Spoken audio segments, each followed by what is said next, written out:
muy amorosamente, pero les quitamos y les cortamos la palabra si empiezan a hacer un discurso, porque la idea es poder dialogar y precisar un poco las inquietudes y los comentarios que se tenga sobre la solicitud. Entonces está nuestro amigo de la Unión Europea y después María Pilar Rueda de Gestión Ambiental Estratégica, y vamos a darle la palabra a Guido de la nueva organización que está, no me acuerdo el nombre. Entonces, Juan, si quieres le pasas, y Camila a María Pilar y después acá. María Camila, muchas gracias. Buenos días a todos y a los panelistas. Quería en primer lugar agradecer a la señora Uribe para sus palabras tan claras, y comparto las recomendaciones y las inquietudes de la señora Higgins. En la presentación del informe de desarrollo humano del PNUD, el señor presidente Santos ha dicho que, bueno, sabemos que la minería es una locomotiva de desarrollo para Colombia, y el ministro Santos ha dicho en tal ocasión que no hay ninguna contradicción entre gran minería y desarrollo sostenible.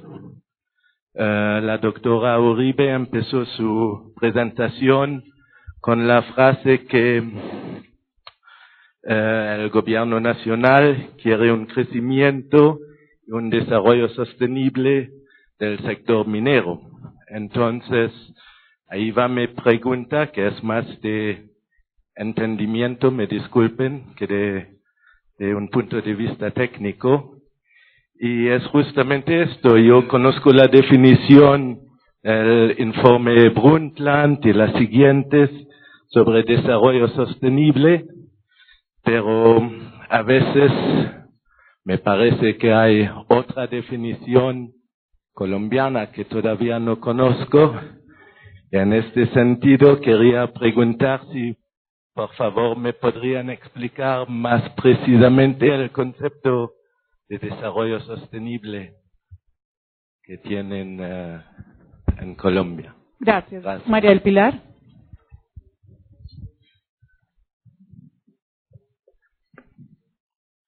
Bueno, buenos días a todos.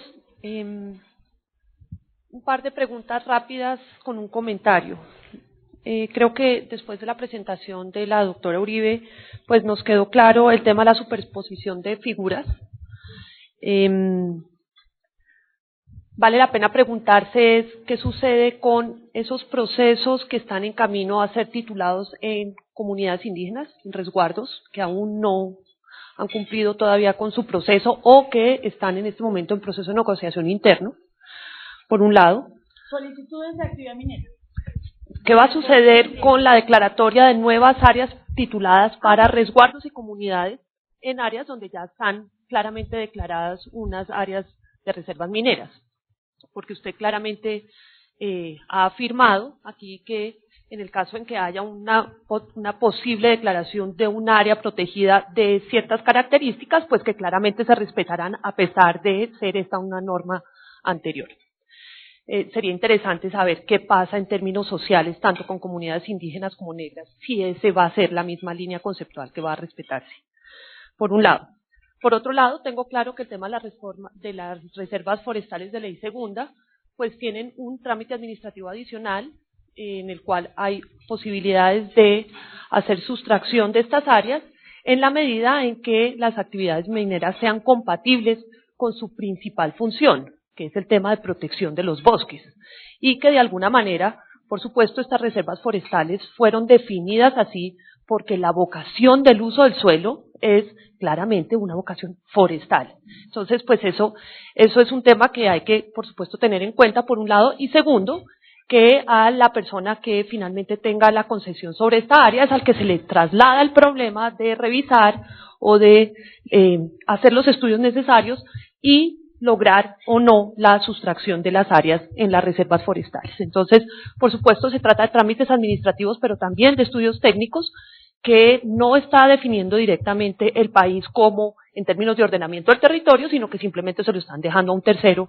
que sea el que asuma ese ejercicio. Y mi último comentario es, creo que estos son ejercicios interesantes, que vale la pena discutirlos. Creo que es un muy buen espacio para poderlos discutir de esta manera. Creo que las decisiones ya están tomadas, la resolución existe y pues es una regla del juego más con la que vamos a tener que manejar. Pero lo que creo es, doctora Uribe, habiendo sido usted ministra de Ambiente inicialmente, que era el propósito de este sector, que fue lo primero que sucedió, y después hubo todo el tema de vivienda y desarrollo territorial, es muy importante, y usted misma sufrió el tema de la falta de coordinación interinstitucional, que no solamente se vive cuando se está en el gobierno y se sufre, sino que a nivel de la sociedad civil lo que genera son este tipo de incomodidades y de un problema de falta de manejo de una narrativa real minera, que le hace mucho daño al país. Y es por esto, porque estamos saliéndonos al rompe unos con otros y la sociedad civil, primero, no es tenida en cuenta para nada, y segundo, entre el mismo gobierno claramente tampoco se está hablando. Y eso, pues, no sé si usted fue consciente en el Congreso de Minería de Cartagena, el sector de gran minería, donde hubo el primer lanzamiento o oficialización de las primeras declaratorias de las 2.9 millones de hectáreas que anunció el presidente de la República. Entonces, creo que sí es muy importante, el ministro de Agricultura tiene también un debate importante, y lo que creo es que esto es un ejercicio de todos, y finalmente estamos hablando de un bien de utilidad pública y de intereses sociales que son tanto ambientales, sociales, como los mineros. Gracias. Gracias, Manuel Pilar. Guido, vale la pena decir que esta mesa de trabajo se está transmitiendo por internet en vivo a la región, y hay varias personas conectadas en todos los departamentos y capitales amazónicas. Entonces, Andrés en algún momento me hará alguna pregunta que algún internauta o miembro de la red virtual nos quiera hacer. Guido. Sí, doctora Uribe, es una inquietud, una curiosidad, y es que los argumentos que se han dado acá para la declaración de estas áreas estratégicas mineras responden más a otra figura, que es las zonas de seguridad nacional, que en efecto fue la figura que se promocionó, que se discutió, y que entre otras, pues dice que por factores de seguridad nacional se podría declarar la moratoria, y sí lo dice la moratoria porque el tema de moratoria hacia la otra figura es más que una interpretación. Simplemente dice que se van a dar unas condiciones especiales para adelantar la actividad minera.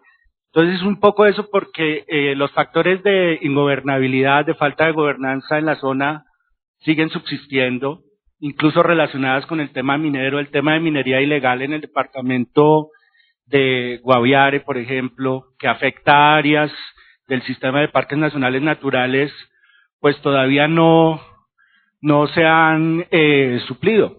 Entonces es un poco esa inquietud, incluso cómo esta figura puede entrar en contradicción con otro tipo de figuras que se han promovido desde el sector minero, como son las zonas mineras indígenas que están proyectadas en este territorio para 7 millones de hectáreas. Entonces son como esas inquietudes.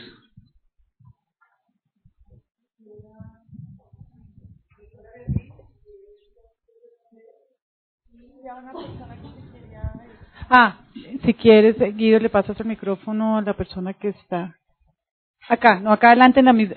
Muy bien, y ahí cerramos esa cuarta pregunta para que pueda la doctora Beatriz contestar, y si quieren ir levantando la mano.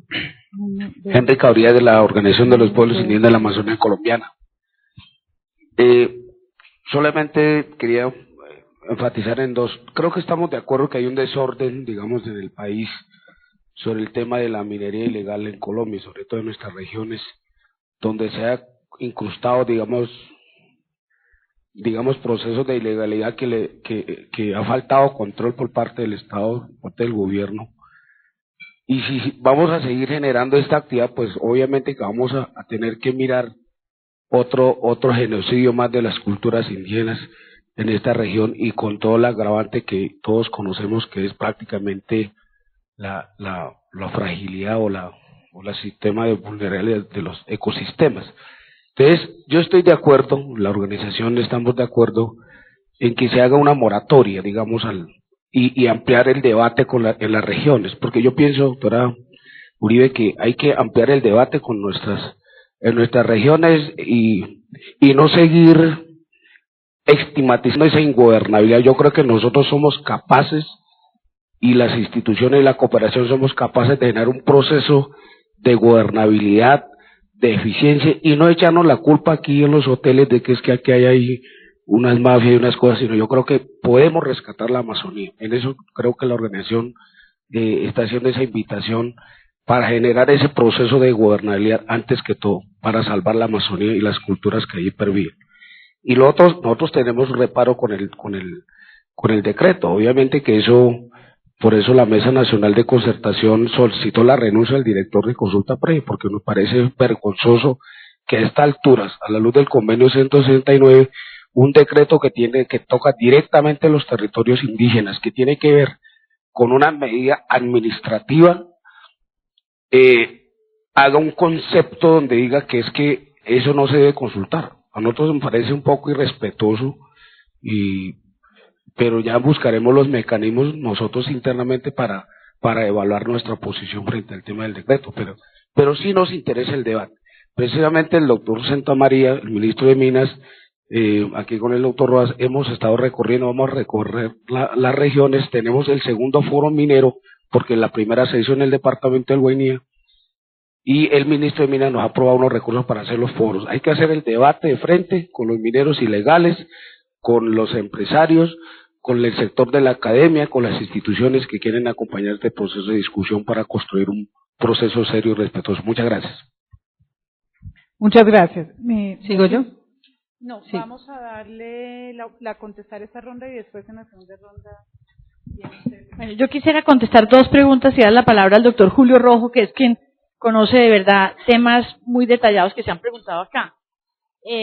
Primero, el mensaje de María del Pilar con relación a la coordinación interinstitucional y los procesos de consulta a la sociedad civil. Toda la razón. Pero yo creo, sin embargo, que no estamos de ninguna manera tarde. Este proceso está arrancando. Nosotros le debemos a la sociedad civil no solamente un informe sobre las cosas que hemos logrado y que se han hecho, que yo creo que en materia ambiental, repito, no se habían tomado decisiones con mayor impacto, más positivo con relación al sector minero que las que se han tomado acá.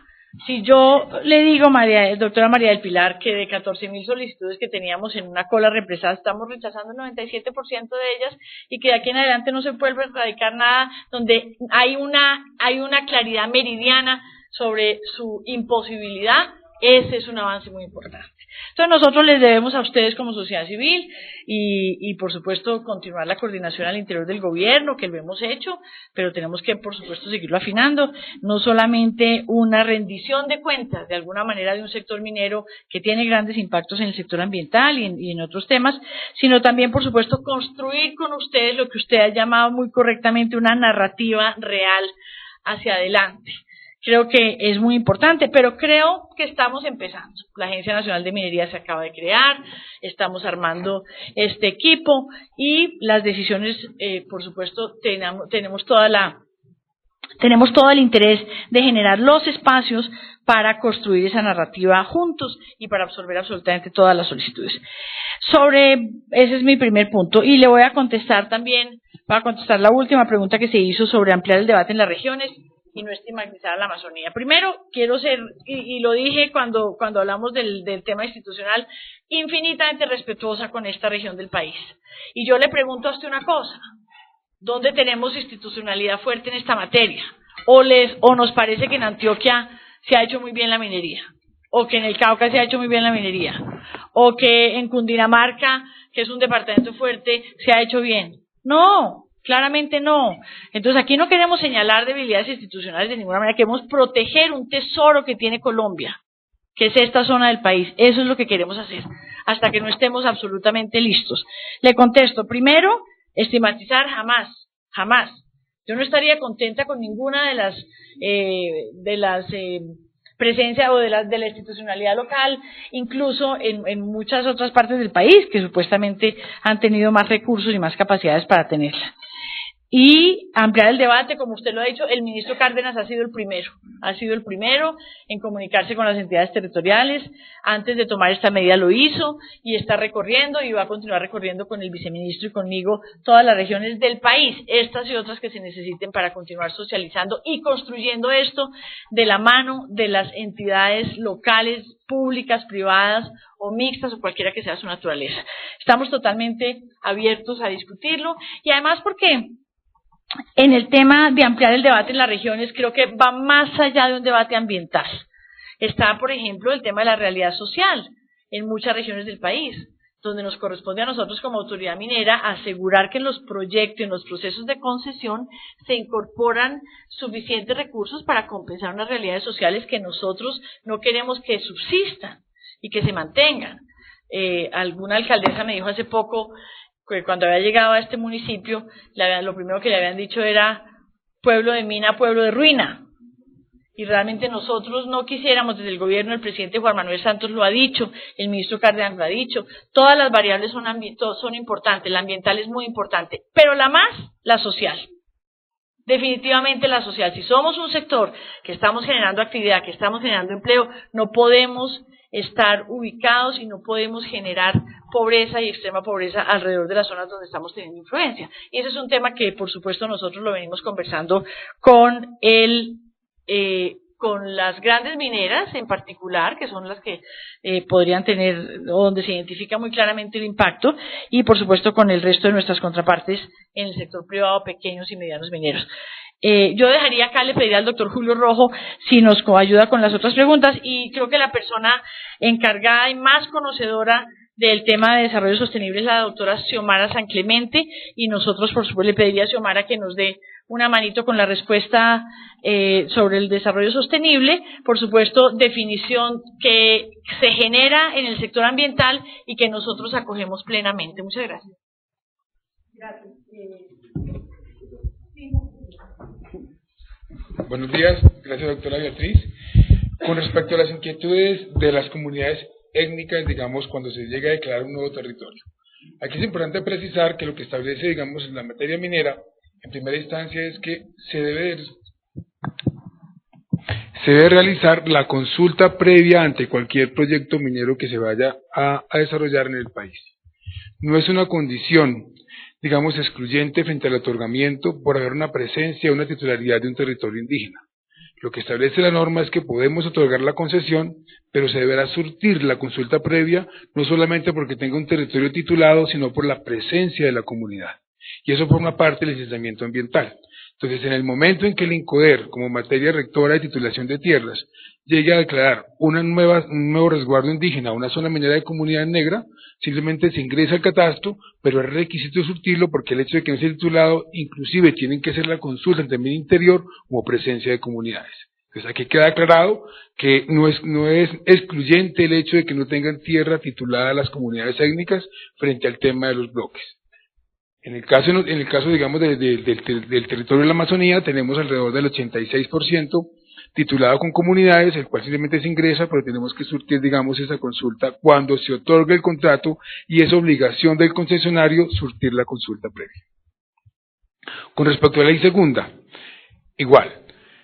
Si bien el Código de Minas lo establece como una zona excluyente de la minería, hay un concepto que emitió el Ministerio de Ambiente donde establece de que pueden ser sustraíbles estas áreas, dada que la decisión normativa del año 1959 fue frente a la expansión agrícola y ganadera del país.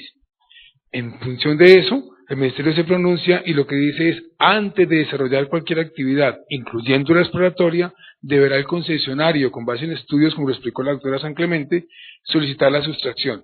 Mientras no se tenga la sustracción, el concesionario no puede desarrollar ningún tipo de actividad.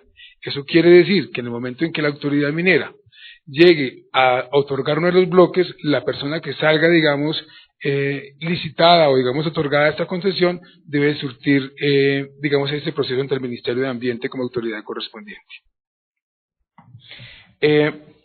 Frente a la inquietud que tenía Camilo, digamos, de que se había contemplado inicialmente por parte del Gobierno Nacional la declaratoria de zonas de seguridad nacional, sí. El Código de Minas establece en el artículo 33 de que el Gobierno Nacional podrá declarar áreas de zonas de seguridad nacional. Sin embargo, ese tema fue trabajado muy insistentemente y de manera muy responsable con el Ministerio de Defensa. El Ministerio de Defensa siempre le preocupó y es, en Colombia no hay ninguna legislación, norma que establezca o defina claramente qué son zonas de seguridad nacional. Quizás la única norma que lo establece es el Código de Minas. Y el Código de Minas lo que dice es que se podrán declarar zonas de seguridad nacional y que se podrán levantar después cuando las circunstancias, digamos, sean subsanadas. El Ministerio de Defensa, de manera muy responsable, siempre manifestó, bajo el concepto que tenemos en la República, se podría decir que si sacamos la medida administrativa, que un juez de la República nos diga, mediante una tutela, simplemente desplace tropa, garantizamos la presencia del Estado en esa zona y levantamos la medida. Entonces lo que se quería era que era proteger el territorio frente a condiciones geopolíticas, ambientales, culturales, falta de infraestructura, la podemos perder por esta medida. Es ahí donde de manera responsable el Ministerio de Minas y el Ministerio de Defensa buscó la medida que estableció el Plan Nacional de Desarrollo para declarar la zona. Estos temas que ustedes han hablado aquí, de los problemas geopolíticos, de infraestructura, ambientales y culturales, fueron tema de desarrollo en el cual nos apoyó la Fundación Alisos, en un trabajo que hicimos inclusive de contemplar toda la Amazonía como una zona de seguridad nacional, posteriormente como zona, digamos, de áreas mineras estratégicas, en función de eso. ¿Qué establecimos después? Que estos elementos que fueron discutidos y, digamos, apoyados con especialistas como la Fundación Alisos, se iban a tener en cuenta en los términos de referencia. Es ahí donde viene la materia de condicionamiento y el que nos va a establecer si podemos o no podemos otorgar los bloques y bajo qué condiciones. Y también bajo qué condiciones los concesionarios mineros pueden desarrollar, digamos, la actividad de manera que garanticemos digamos, los ecosistemas ambientales, la identidad cultural y obviamente los aspectos sociales que reúne esta zona. Creo que, digamos, ahí está, digamos, la explicación del por qué la figura que se estableció inicialmente para esta parte del territorio no fue la que inicialmente se decidió, porque, digamos, habían riesgos desde el punto de vista jurídico que nos podían llevar, digamos, a que la medida se cayera y no tuviéramos, digamos, esta zona como la tenemos hoy. Es facultad del gobierno, de acuerdo a los términos que establezca y el nivel de conocimiento que se establezca, como lo vamos a hacer. Y es por eso que establecimos una diferencia de la primera declaratoria en en el mes de febrero, de 5 a 10 años, porque esta zona, digamos, carece no solamente del conocimiento geológico, que es el que me va a decidir en buena parte como elemento de ordenamiento, la facultad del uso del suelo, sino la falta de infraestructura, el conocimiento de las mismas comunidades, como el conocimiento, digamos, de materia ambiental, en el cual podemos, digamos, declarar nuevas zonas, digamos, excluibles o simplemente condicionarlas a un plan de manejo ambiental. Vamos a dar a las tres próximas manos que están levantadas y vamos a ir cerrando porque ya son las 10 y cuarto. Vamos a irnos hasta las 10:30 para poder cerrar a las 10:30. Buenos días, mi nombre es Fanny Cuiru, yo soy indígena Huitoto del Amazonas. Bueno, para mí es inquietante que se siga pensando y dejando en el ambiente que no hay gobernabilidad en la Amazonía. ¿Por qué? Porque eso puede dar pie a que entre pues todo tipo de personas al Amazonas a intervenir y a tomar decisiones y a hablar en nombre de la Amazonía. Sí hay una gobernabilidad que está débil, deficiente, es otra cosa. Entonces aquí es donde hay que entrar a apoyar.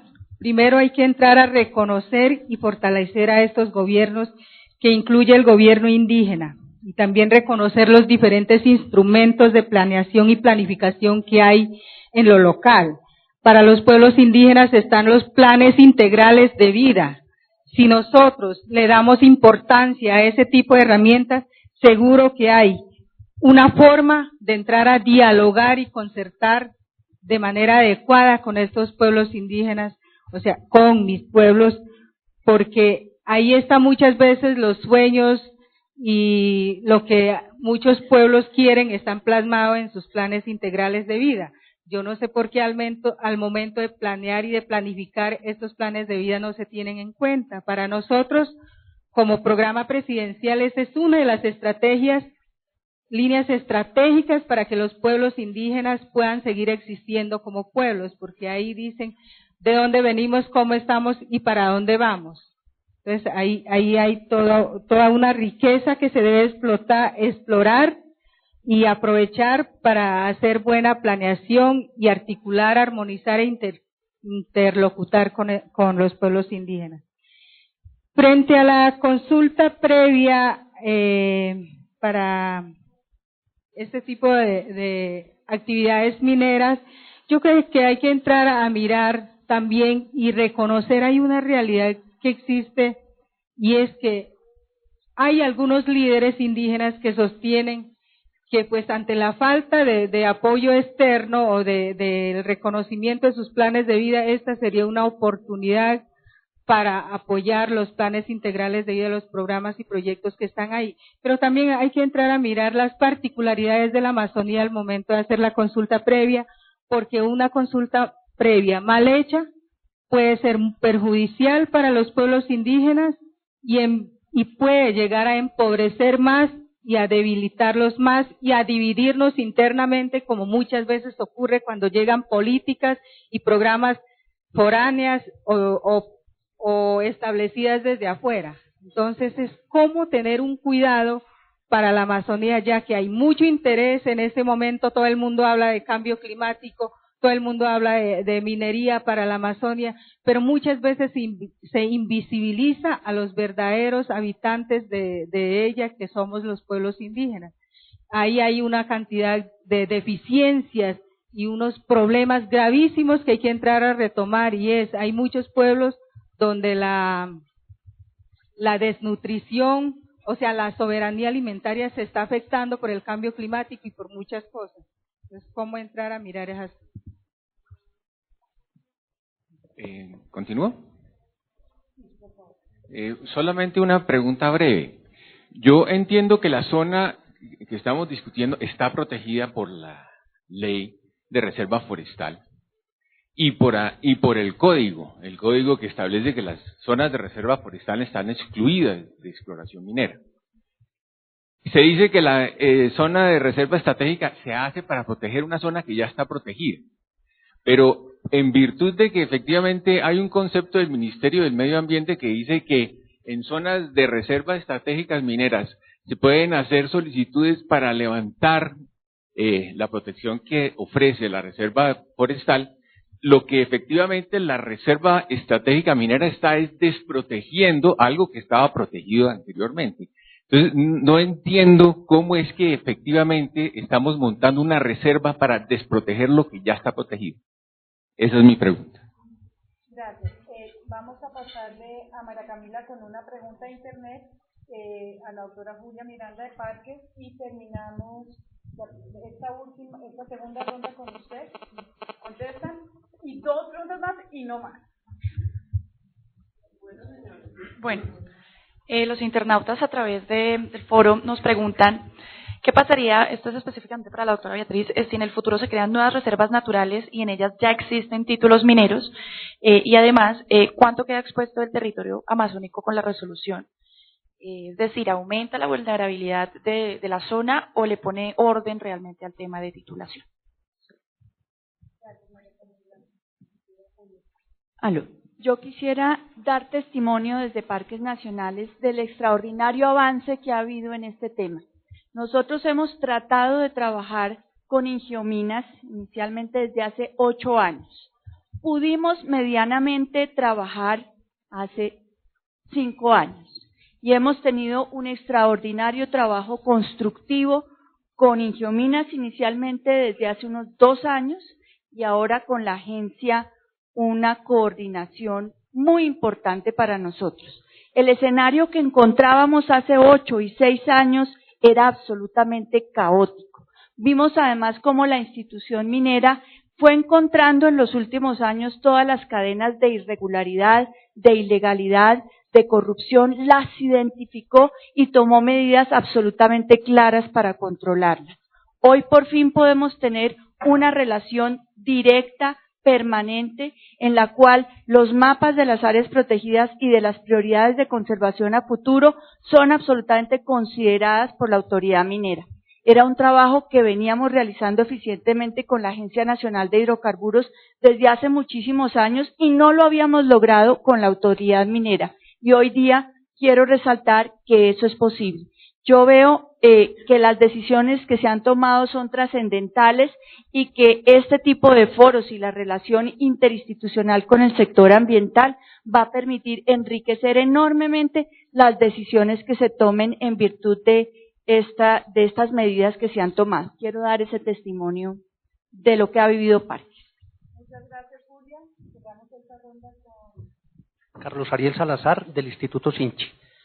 Bueno, quisiera controvertir el planteamiento de que la resolución 0045 se convierte de facto en una medida de moratoria, porque en la práctica hay minería en estos sectores, pues una minería informal, ilegal.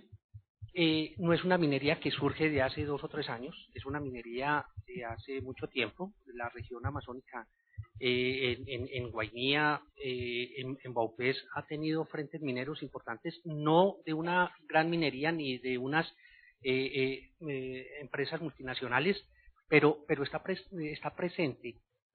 ¿Qué quiero decir? Hay una expectativa muy grande, una expectativa social muy grande frente a esa minería. Hoy hay minería, hoy se está sacando coltán, se está sacando oro, se están afectando áreas de parques y de resguardos indígenas. Ahora, creo que es necesario también completar la mirada sobre la cuestión minera en la región amazónica, porque la región noroccidental de la Amazonía también tiene una actividad petrolera y de oro importante. Es decir, estamos frente a un escenario de expectativas sociales reales de la minería. Y creo que, insisto, no es un mecanismo de moratoria, porque esa minería está continuando. La informal, que también es de muy grandes impactos. Ahora, categóricamente se ha planteado en la mesa que no hay investigación o que nos falta mayor conocimiento de la región amazónica. Es un hecho. La región amazónica es un mundo por conocer, pero creo que hay avances. Yo creo que la academia en los últimos años y los institutos de investigación, la misma unidad de parques y ONGs han avanzado mucho en el conocimiento, y yo creo que por eso también se pueden en estos escenarios plantear muchas medidas cautelares y muchos llamados de atención, precisamente porque cada vez tenemos un conocimiento más próximo y mejor de la región amazónica. Muchas gracias.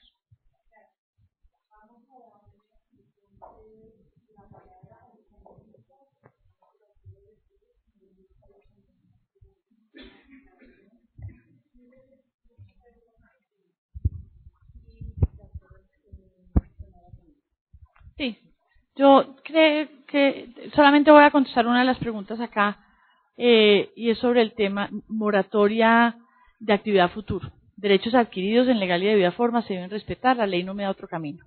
Ilegalidades evidentes y flagrantes, creo que acá tenemos con la doctora Julia un conflicto de un título otorgado al interior de un parque. Nosotros estamos en el proceso de demandar de la mano con parques, de demandar ese título para poderlo revocar, y ahora que entra el proceso de fiscalización, donde estamos fiscalizando la formalidad y la legalidad, todo lo que tiene un título en legal y debida forma lo vamos a fiscalizar.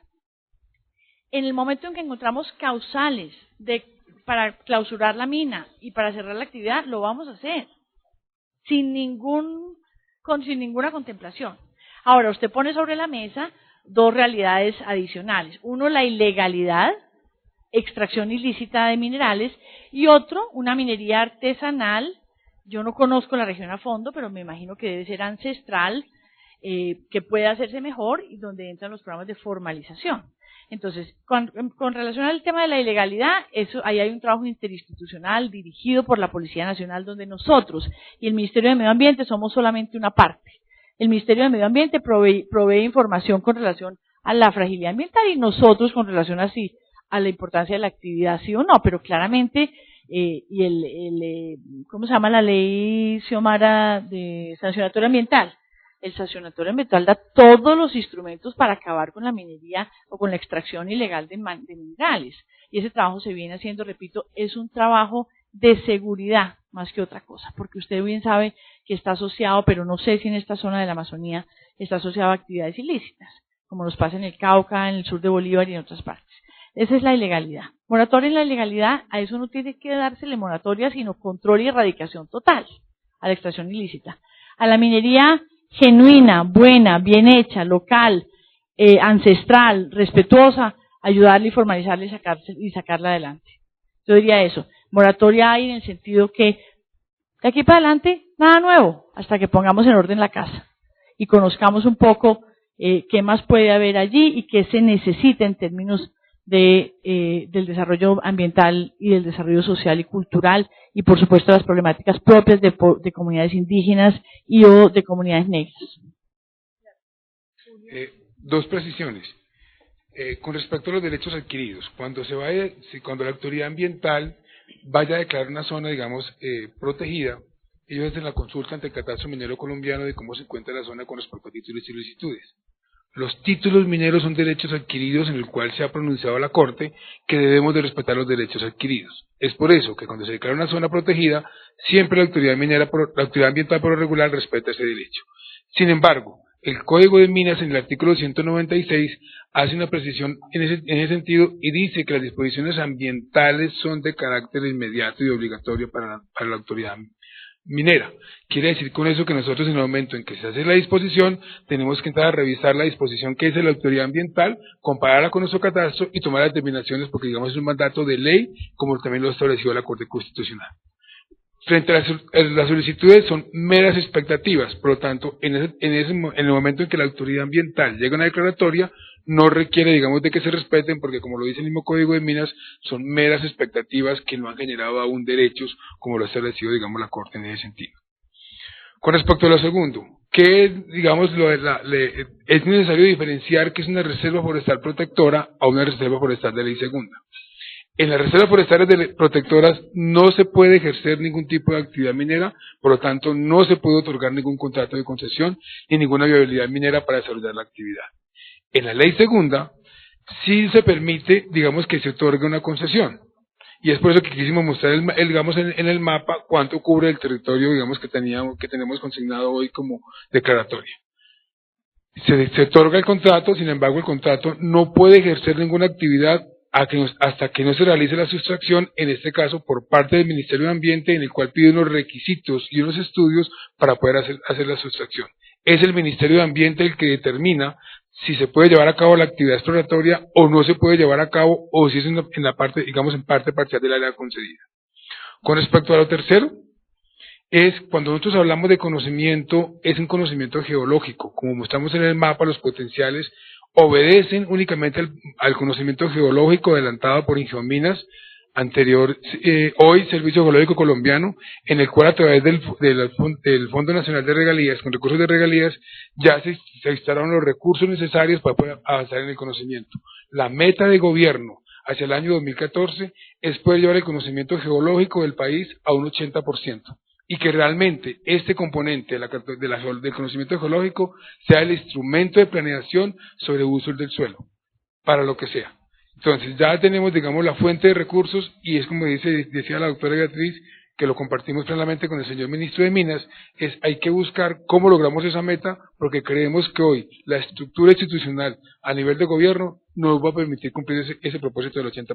Pero las metas hacia el año 2014 en materia geológica es 80% en conocimiento geológico, 50% en materia geoquímica y 30% en materia geofísica.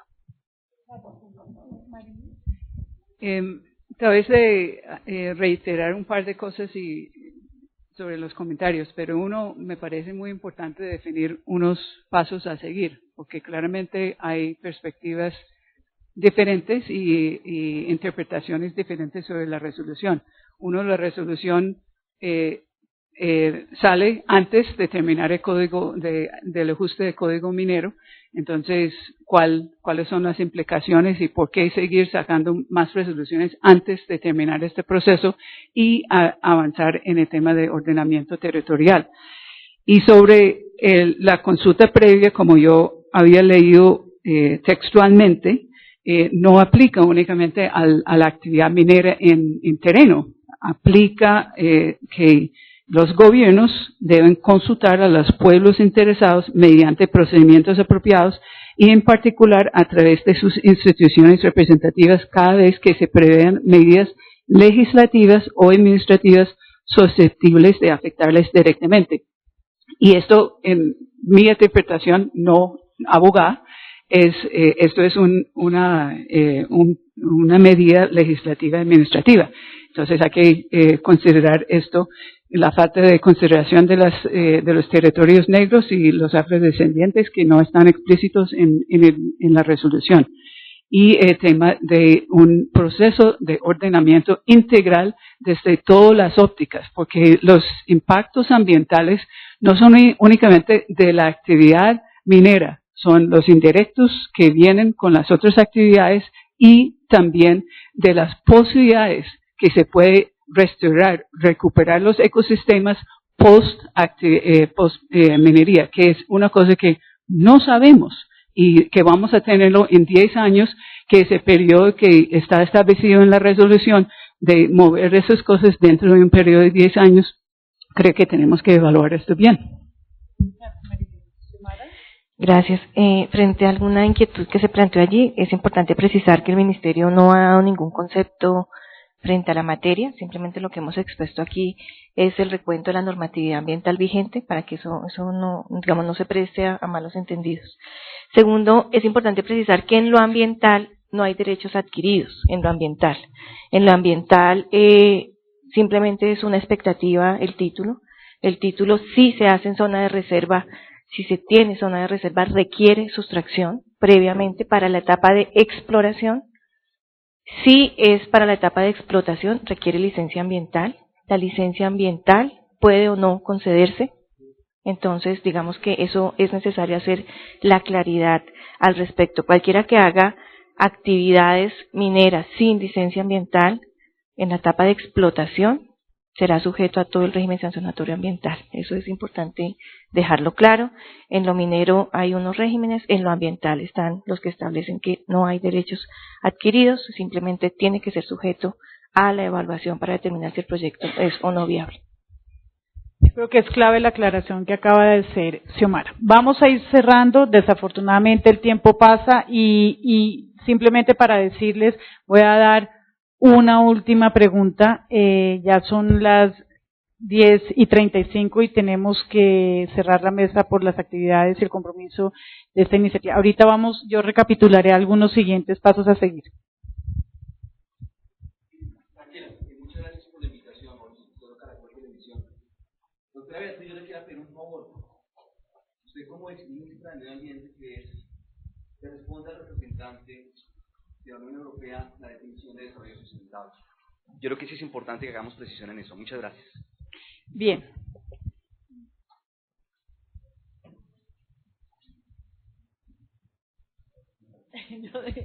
Yo dejo, como ministra respondí a todas las preguntas que me correspondían, esta no me corresponde en este instante, y Xiomara es muy experta en esto.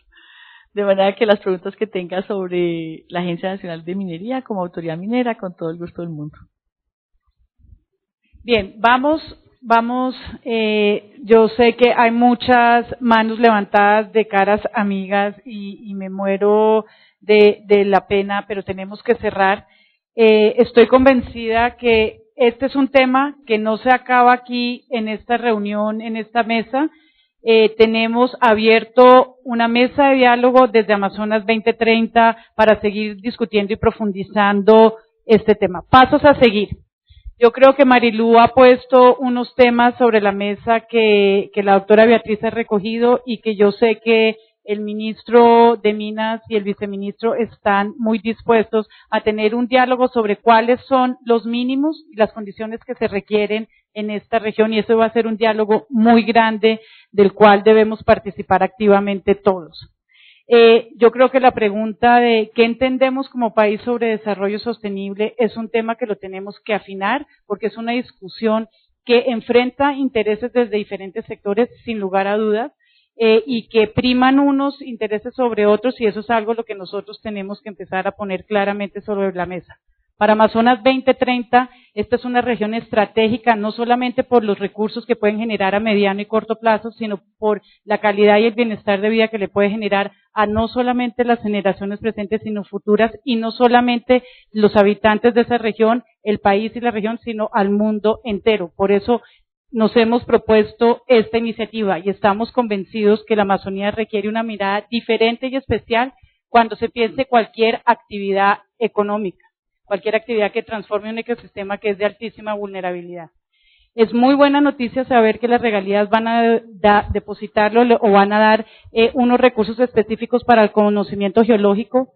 Lo mínimo en reciprocidad sería que fueran en igual o mayor cuantía en lo que tiene que ver con los recursos ambientales, naturales, biológicos y culturales. Lo mínimo que esperaría uno del país es que las regalías para esta región en conocimiento se inviertan de la misma manera al conocimiento, reitero, geológico como ambiental y cultural, porque de nada nos sirve tener un conocimiento geológico de una región que cumple un papel fundamental en lo ambiental y en lo cultural y no sepamos de qué estamos hablando y cuáles serán los impactos hacia el futuro. Entonces, una invitación, Xiomara, al Ministerio del Medio Ambiente, que sea muy asertivo en los recursos que se destinen para una región que, si bien ha tenido unos pinos importantes en la investigación, como lo dijo la persona del Sinchi, el mar de ignorancia es todavía enorme. Y el riesgo en esa ignorancia es que vamos a estar destruyendo patrimonio que hoy no entendemos cuál es el valor hacia el futuro. Entonces, esa es una solicitud hacia el Ministerio que sea muy asertivo también frente a los recursos de las regalías. Pues, Wendy, digamos, no nos podemos ir sin cerrar el tema de desarrollo sostenible. Creo que debemos dejar claro nuevamente que la minería no puede ser minería sostenible porque el mismo concepto no lo permite. Hablamos de minería responsable y creemos que en eso hay conciencia de que hacia allá se debe avanzar. Y el tema de desarrollo sostenible, pues está basado casi en nuestra Constitución, el mismo ministerio, el nuevo ministerio es un ministerio de Ambiente y Desarrollo Sostenible, y el gran reto que tiene este ministerio es garantizar que se incorpora el concepto de desarrollo sostenible en cada uno de los sectores productivos, que cada sector productivo incorpore estas consideraciones como parte del componente de desarrollo de su actividad productiva. El desarrollo sostenible no puede ser solo responsabilidad del Ministerio de Ambiente y este nuevo ministerio tiene esa labor de permear a los demás ministerios, de garantizar que se incorporen las consideraciones ambientales en la planificación ambiental y creemos que es parte de los retos más importantes que tenemos desde el Ministerio de Ambiente hacia los demás ministerios y hacia las demás agencias. Creo que no pueden dejar pasar esa invitación. Quiero agradecer muy especialmente a Beatriz por su tiempo, su disposición. Es difícil, es un escenario de personas que han mirado la resolución y yo creo que espero que la hayan entendido en la intención que se propuso el gobierno y desde el Ministerio de Minas. Mil gracias, Beatriz, por acompañar este ejercicio Amazonas 2030. Muchas gracias a todos ustedes, a los internautas. Las memorias de este taller las pueden encontrar en el portal de Amazonas 2030, www.amazonas2030. Gracias.